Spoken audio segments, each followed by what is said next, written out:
প্রথম বর্ষে আমাদের সবাইকে হিউম্যান বোনস কিনতে হয়, এটা কি মৃত ব্যক্তির মর্যাদার সাথে সাংঘর্ষিক নয় কি? অবশ্যই সাংঘর্ষিক, অবশ্যই এটা আমাদের করা উচিত না। এখন বিকল্প যদি কোনো পথ আপনার কাছে না থাকে, কিন্তু যদি আপনি বাধ্য হন শেখার প্রয়োজনে, বিক্রি ডেফিনেটলি আপনি করবেন না। আপনি দান করবেন অন্য কোনো স্টুডেন্টকে, সাদাকা করে দিবেন যে তুমি এ করো। কিন্তু এটাও মানব দেহ নিয়ে এই এক্সপেরিমেন্ট, এটার বিকল্প যেহেতু আছে, পৃথিবীর উন্নত দেশগুলোতে আমরা জানি যে তারা ডামি দিয়ে তাদের এই কাজটা সারে, তো আমরা কেন সেটা করব না? আমাদের এটার জন্য দরকার কথা উঠানো, দরকার ভয়েস রেজ করা, দরকার এটার জন্য আমাদের প্ল্যান প্রোগ্রাম করা, যাতে বিকল্প পথ পাই।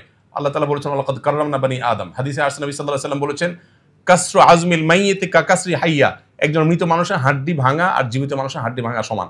এখানে সমান বলতে কি বোঝানো হয়, এটা নিয়ে বিরাট বিস্তারিত ব্যাখ্যা বিশ্লেষণ আছে স্কলারদের ভিতরে। একটা হলো যে মৃত মানুষের শরীর নিয়ে কাটাছেঁড়া করা, এই যে আমাদের পোস্টমর্টেমের যে ইয়েটা আছে, এ জাতীয় যত আপনার কার্যক্রম আছে, এগুলো এই হাদিসের আলোচনা অনেক ওলামা একরাম নিষিদ্ধ বলেন, যদিও এর অন্য ব্যাখ্যাও আছে, আমি ডিটেলে যাচ্ছি না। এরপরে প্রশ্নের উত্তর হলো যে বাসায় মা মেয়েদেরকে বা স্ত্রীকে নিয়ে যদি জামাতে নামাজ পড়েন, একামত দেওয়ার প্রয়োজন আছে কিনা?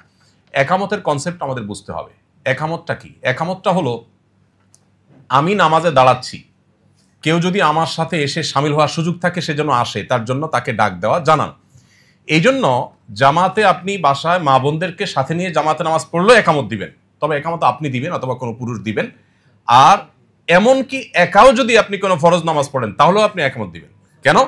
কারণ নবী করিম সাল্লাল্লাহু আলাইহি সাল্লাম এই সম্পর্কে হাদিসে কিন্তু পরিষ্কারভাবে নির্দেশ করেছেন যে একটা লোক যদি একাকী থাকেন, কোথাও কোনো মানুষ নেই, জনমানব শূন্য জায়গা, তিনিও যদি এখানে নামাজ পড়েন তিনি একামত দিবেন। তার একামতের মিনিং হবে, আজান মিনিং হবে যে কেউ যদি আমার আওয়াজ শোনো, কোনো মানুষ যদি থাকে সে যেন আমার সাথে এসে সামিল হোক, কেউ সামিল না হোক, একামত দিলে সে সওয়াব পাবে। এই জন্য একাও যদি ফরজ নামাজ একা পড়েন, তারপরে একামত দিয়ে পড়াটাই হলো সুন্নাহ। অতএব মা বোনরা জামাতের সাথে পড়লে তো অবশ্যই একামত দিবেন।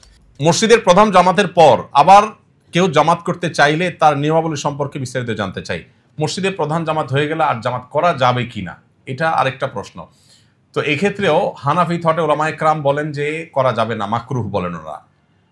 যুক্তি কি? যুক্তি হলো যে এভাবে যদি সেকেন্ড থার্ড অপশন রাখা হয় তাহলে মূল জামাতের গুরুত্ব মানুষের কাছে কমে যাবে, এই যুক্তিতে ওনারা মাকরুহ বলেন।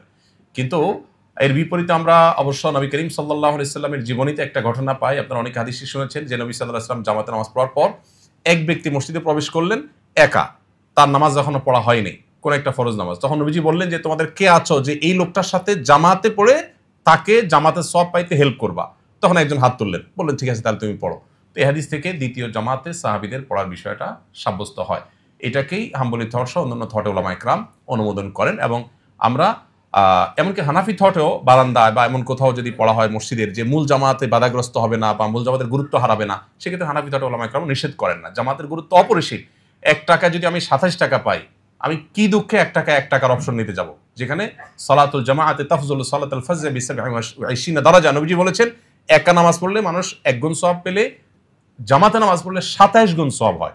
কিভাবে সম্ভব একজন মুসলমান জামাতে নামাজ পড়া ছাড়া একা নামাজ পড়তে পারেন? কিভাবে? কেউ নামাজ পড়ে ফেলছে, তার হাতে পায়ে ধরে হলেও ভাই আপনি নফলের নিয়ত আমার সাথে জামাতে দাঁড়ান, আমি আপনার সাথে পড়ি, 27 গুণ বেড়ে যাবে। তাহলে আমলনামাকে আমি কেন 1 গুণে রাখবো? আস-সুন্নাহ ফাউন্ডেশন, উম্মার স্বার্থে সুন্নাহর সাথে।